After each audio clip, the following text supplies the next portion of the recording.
கால் கொடுக்க வேண்டாம். அப்படியே கொடுக்கணும்னா என்ன கொடுக்கணும்? கெட்ட எண்ணத்தை கால் கொடுக்கணும்.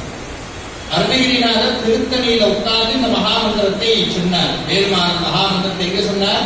திருத்தணிகை. திருத்தணிக்கு என்ன விசேஷம்? முருகப்பெருமானுடைய கோபம் தனிந்தது. முருகனுக்கு கோபம் வருமா? வராது. அப்புறம் ஏன் அந்த கோபம் தனிந்ததுங்கிறாரு? கோபம் எல்லாம் முருகனுக்கு வராது. அப்புறம் ஏன் அது தணிகை மலைனா? யாரெல்லாம் தணிகை மலையான்கிட்ட போய் நிற்கிறாங்களோ அவங்களுடைய கவலை தனியும், துன்பம் தனியும், நோய் தனியும்.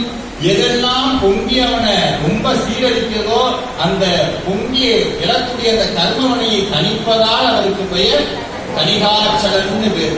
தனியாக போகும் வழிக்கு தணிகாச்சலம் தான் துணை.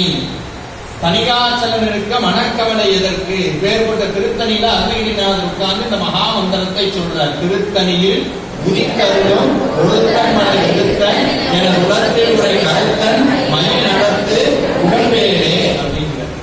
அதுல ஒரு விஷயம் சொல்றார். திருத்தணியில முருகன் இருக்கிறார்னு சொன்னார். எல்லாம் சொல்லிட்டு வந்தார்.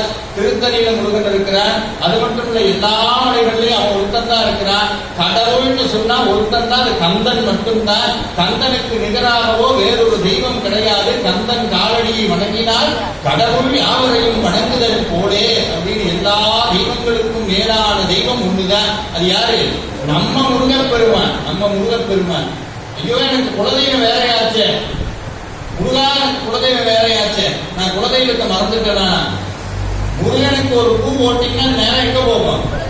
முருகனுக்கு உங்க குலதெய்வத்துக்கு போகும். எனக்கு சிவன் தான் ரொம்ப பிடிக்கும்னா சிவனுக்கு முருகனைத்தான் பிடிக்கும். எனக்கு பெருமானுங்க, நாங்க தீவிர வைஷ்ணவருங்கன்னா தீவிர வைஷ்ணவரையே பிள்ளை தமிழ் பாட வச்சார் பகலை கூத்துற. பெருமானுக்கு ரொம்ப பிடிச்சது யாரு? முருகன் தான். மருமகன் மேல மாமனுக்கு பிள்ளை இல்லை, மருமகன் தான் திருமகன். ஏன்னா மாமனுக்கு குழந்தை இல்லை, மருமகன் தான் திருமகன். மகாலட்சுமிக்கு எந்த இடம் ரொம்ப பிடிக்குமா? சிறுவாபுரியில ரொம்ப பிடிக்குமா? அதுக்காக உடனே போய் கீழே நின்றக்கூடாது. நீங்க அப்படித்தான் ஆகி போச்சு. யூடியூப்ல ஏதாவது வந்ததுன்னா திருவண்ணாமலை திணறுகிறது, திருச்செந்தூரில் திக்குமுக்காடுகிறது,